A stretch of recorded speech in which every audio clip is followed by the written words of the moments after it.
हाँ, कहाँ से आ रहे हो?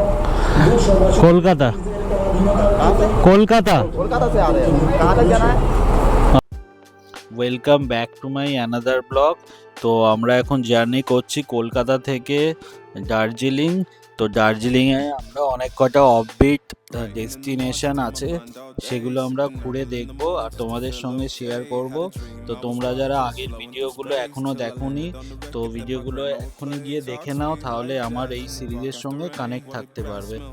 তো সকাল থেকে আমরা প্রায় 200 কিলোমিটারের বেশি গাড়ি চালিয়ে নিয়েছি। এক্সপিরিয়েন্সটা দারুণ। রাস্তার এক পাশে দেখো পাটের গোলা, সবুজ ফিল্ড, একটা আলাদাই একটা ভাইব দিচ্ছে। আর এই ঝকঝকে রাস্তায় ড্রাইভ করতে একদম মাইন্ড ফ্রেশ হয়ে যাচ্ছে। তো এখান থেকে মালদার ডিস্টেন্স এখনো 80 কিলোমিটার। তো সময় মোটামুটি 1.5 ঘন্টার মতন লাগবে।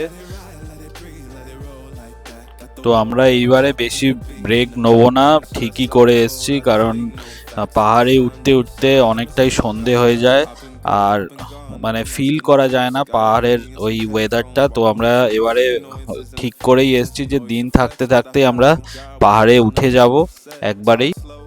আর আমরা আগে থেকে কোনো বুকিং করিনি, তো ওখানে গিয়েই সব আমরা বুকিং করব। তো কোথায় থাকবো আমরা সবই তোমাদের সঙ্গে শেয়ার করব। ঘড়িতে 10টা 16 আর আমরা বাড়ি থেকে প্রায় 310 কিলোমিটার চলে আসছি ফারাক্কা ব্রিজের উপরে। তো আমরা ব্রেক নিইনি, লাস্ট কৃষ্ণনগরেই ব্রেক নিয়েছিলাম। তো একবারে মালদা পারদেশি ধাবা, ওখানে গিয়েই আর্লি লাঞ্চটা সেরে ফেলবো।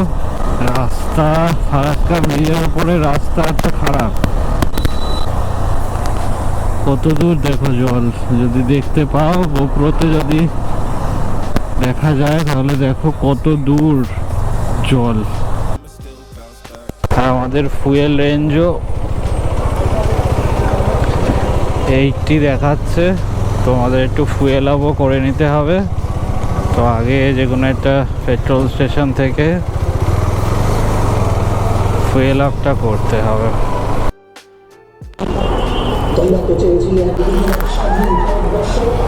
ফুল के हाँ, कहाँ से आ रहे हो? कोलकाता। कहाँ से? कोलकाता। कोलकाता से आ रहे हो, कहाँ तक जाना है? अभी जाएंगे दार्जिलिंग जाएंगे।